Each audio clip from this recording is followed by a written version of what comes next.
2009, Rocksteady made the wise decision on creating an original idea instead of following the trend of making superhero movie tie-in video games. At first I just wanted to destroy my own weapons, and that was simple, but...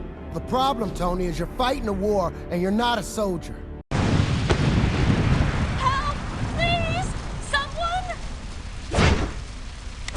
I'm going to die! Okay, first up. Head towards the first glyph. Okay. Push the left analog. Good. Now I want you to go to the next. Superman really has no weakness. How do you make that into a fun video game?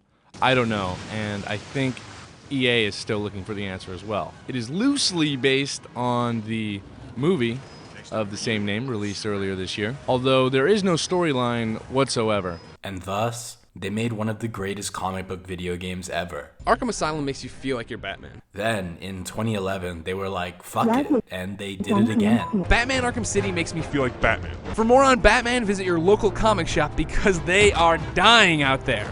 And then in 2013, Warner Brothers Montreal were like, we can do it too, but we won't talk about them during this video. That finally leaves us in 2014 with Rocksteady's magnum opus, Batman Arkham Knight. Not my personal favorite, but whatever. These games are held very closely by a lot of people, and they used to be my favorite series of games ever until my third eye was awakened by Miyazaki-senpai, but I'm going to expand on that in a future video.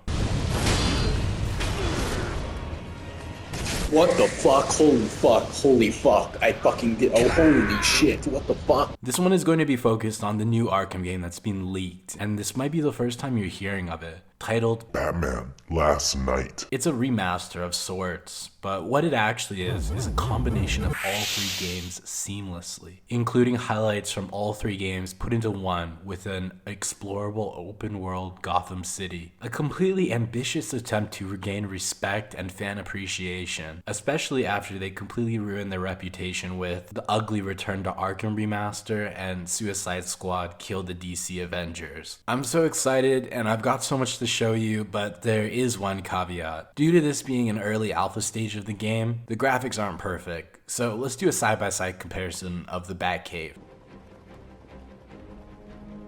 There's just one left. It has all the bells and whistles you recognize, the T-Rex, the giant penny, shit like that. But the biggest change is the gameplay. Let's start off with one of the most talked about boss battles in video games ever. The greatest boss battle from the entire series, Mr. Freeze. From Arkham City, redone in Batman Last Night. In Arkham City and Arkham Knight, he is constantly asking you to help his dumbass find his wife. You will bring me Nora, or you will Die. find Nora. Please, find my wife. Please, find my wife. But in City, you actually have to give him the beats before he begs you for help. Now, obviously, the Mr. Freeze boss battle is famous because he learns from what you do to take him down. Once you've used a certain technique, he will learn and not let you use that on him again. That will not happen again. I understand your strategies, Batman. Truly only genius level intellects can defeat this titan. Let's compare it to the Bat enhanced version.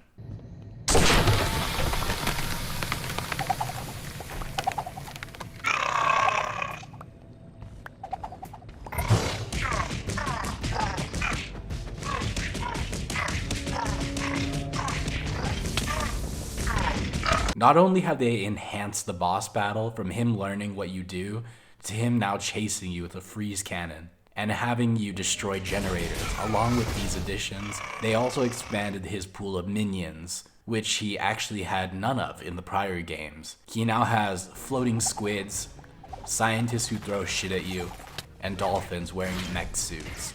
Rocksteady has certainly taken a dip in quality since Suicide Squad killed their reputation, but this might be a push in the right direction going forward. Do you remember the Poison Ivy boss battle from Arkham Asylum? You throw batarangs at her while she stands in a giant flower? In Arkham City you face her as Catwoman, but we aren't gonna focus on that.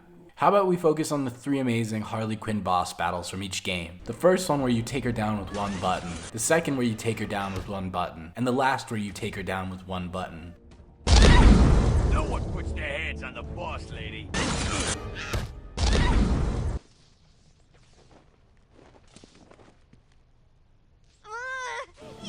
double cheeked up on a Thursday afternoon, hella ass. The sun is still out, my nigga, and it was just. I don't. Well, Rocksteady made the decision to combine their fights into one because doubling the stakes is truly what makes a sequel shine. Their boss battle highlights the lack of the free flow combat system, as Poison Ivy chases you around on an octopus plant and Harley Quinn throws bombs and shit at you. Rocksteady, thank you. The free flow combat system was garbage, to be honest. You okay, buddy? Let's take a moment and talk about everyone's favorite asshole, the Penguin. Do you remember him from any of the games? In Arkham City, you beat him up. In Arkham Knight, well, you can beat him up too. In Batman The Last Knight, you fight waves of his henchmen, wielding axes, flying chickens that shoot you, sushi chefs, and sushi cow chefs. What Batman villain is this?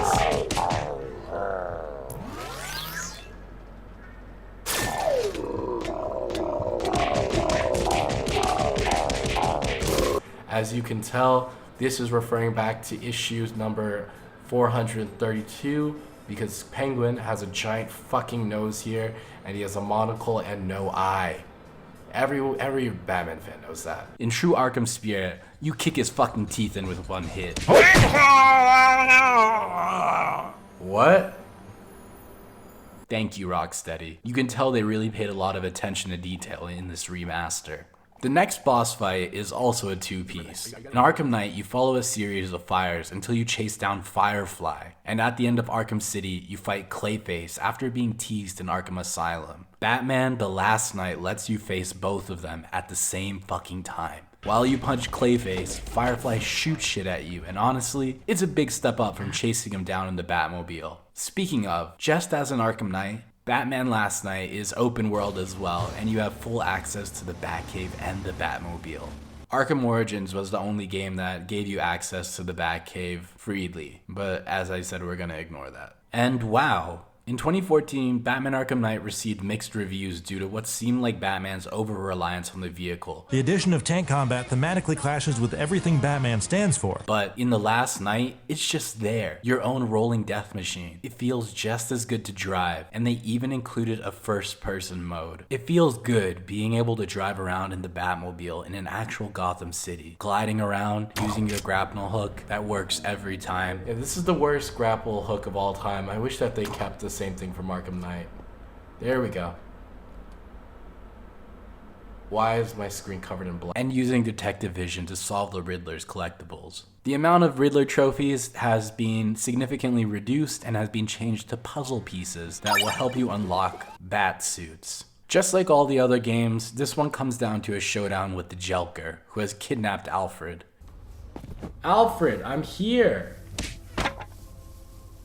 Rocksteady really listened to fans and summoned the Lego Batman movie energy by having their final battle be with Joker driving around in his little Joker mobile throwing bombs. But I'm Batman, so he's fucked.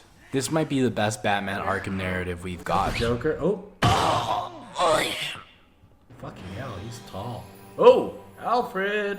Sorry, Paul Dini, step aside. The big boys at Rocksteady have come to play. With all of this together, I hope that you're as excited as I am for when this released. And in the words of IGN, Batman Last Knight. Makes you feel like you're Batman. What you want, I got all that shit. What you want, I got all that shit. What you want.